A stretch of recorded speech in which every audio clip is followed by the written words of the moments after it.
नमस्कार दोस्तों, मैं आपका होस्ट एंड दोस्त दीपक और आप सुन रहे हैं गो विथ स्टोरीज़ के साथ बैंक वैन रॉबरी की कहानी। और यह है पार्ट 25। अब आगे। विमल आगे बढ़ता रहा। फुलेरा के आगे हाईवे पर उसे प्रहलाद कुमार की ट्रक दिखाई दिया। ट्रक उसी स्थान पर खड़ा था जहां विमल ने उसे 4 दिन पहले छोड़ा था। उसने वहां के पेट्रोल पंप से भी पूछताछ की, लेकिन नतीजा सिफर निकला। 3 घंटे के बाद वह जयपुर पहुंच गया। वहां फिर उसने एक गंभीर निर्णय लेना था। क्या वह मिर्जा इस्लाम रोड पर अपने गैरेज में जाए? जो लोग उसकी असलियत जानते थे उनमें से केवल ठाकुर और मीना जिंदा थे। मीना से न जाने क्यों उसका मन भय नहीं मानता था, लेकिन ठाकुर से सावधान रहना जरूरी था।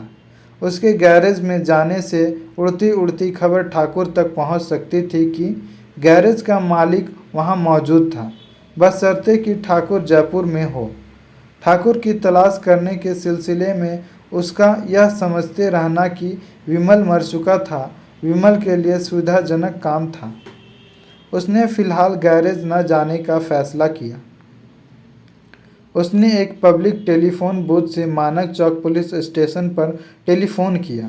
थोड़ी देर घंटी बजती रही, फिर दूसरी ओर से कोई भारी स्वर में बोला, हेलो। मानक चौक पुलिस स्टेशन, विमल ने पूछा। हाँ, SHO साहब हैं? आप कौन बोल रहे हैं? मैं सरदार पुलिस स्टेशन से इंस्पेक्टर गजपाल सिंह बोल रहा हूँ। जरा होल्ड कीजिए, अभी बुलाते हैं। विमल हड़बड़ा गया। क्या ठाकुर कहीं फरार हो जाने के स्थान पर थाने में आ बैठा था? अगर ऐसा था तो मीना कहाँ थी? माल कहाँ था? पहले उसने तुरंत संबंध विच्छेद कर देना का इरादा किया। ठाकुर से बात करने का तो कोई मतलब नहीं था, लेकिन वह यह सोचकर रिसीवर कान से लगाए रहा कि ठाकुर की आवाज़ सुनकर यह गारंटी हो जाएगी कि वह जयपुर में था। हेलो। तभी उसके कान में एक आवाज़ पड़ी, मैं SHO बोल रहा हूँ। विमल उलझन में पड़ गया। वह तो ठाकुर की आवाज़ नहीं थी। ठाकुर साहब?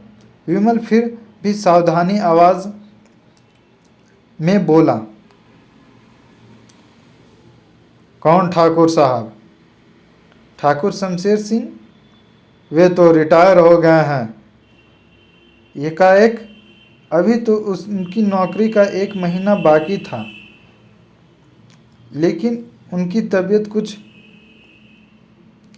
नासज रहने लगी थी, इसलिए वे बाकी के 1 महीने की छुट्टी लेकर चले गए थे। कब गए? कल शाम में मैंने उनसे चार्ज ले लिया है। यानी कि ठाकुर जयपुर लौटा जरूर था। इस वक्त वे कहाँ मिल सकते हैं? विमल ने पूछा।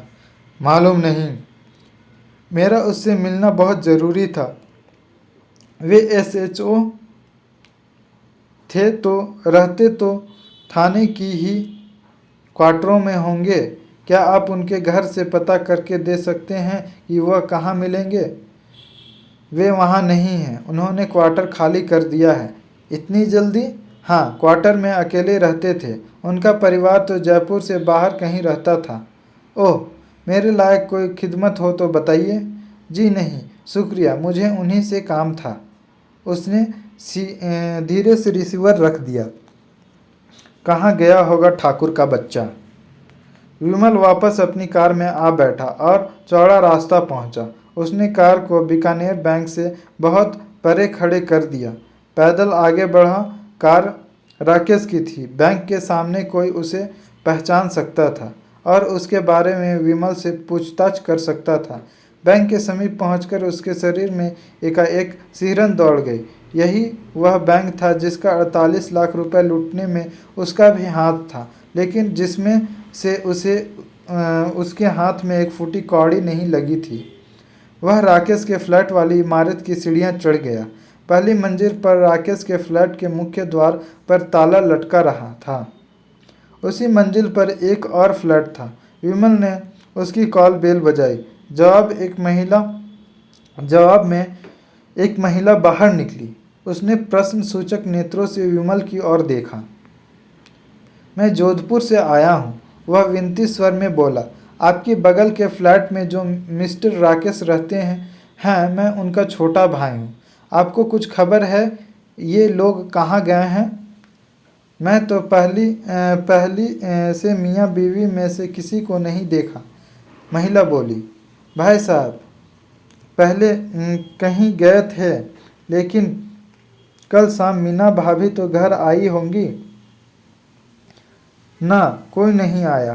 पहले की बाद से इस फ्लैट का दरवाज़ा नहीं खुला है। कमाल है, विमल बोला। उसने महिला का शुक्रिया अदा किया और सीढ़ियाँ उतर गया। तो मीना वहाँ नहीं आई थी, लेकिन वह अपने फ्लैट पर ही नहीं आई थी या ठाकुर के साथ जयपुर ही नहीं आई थी। चौड़ा रास्ता से मानक चौक पुलिस स्टेशन पास ही था। वह पैदल ही आगे बढ़ा।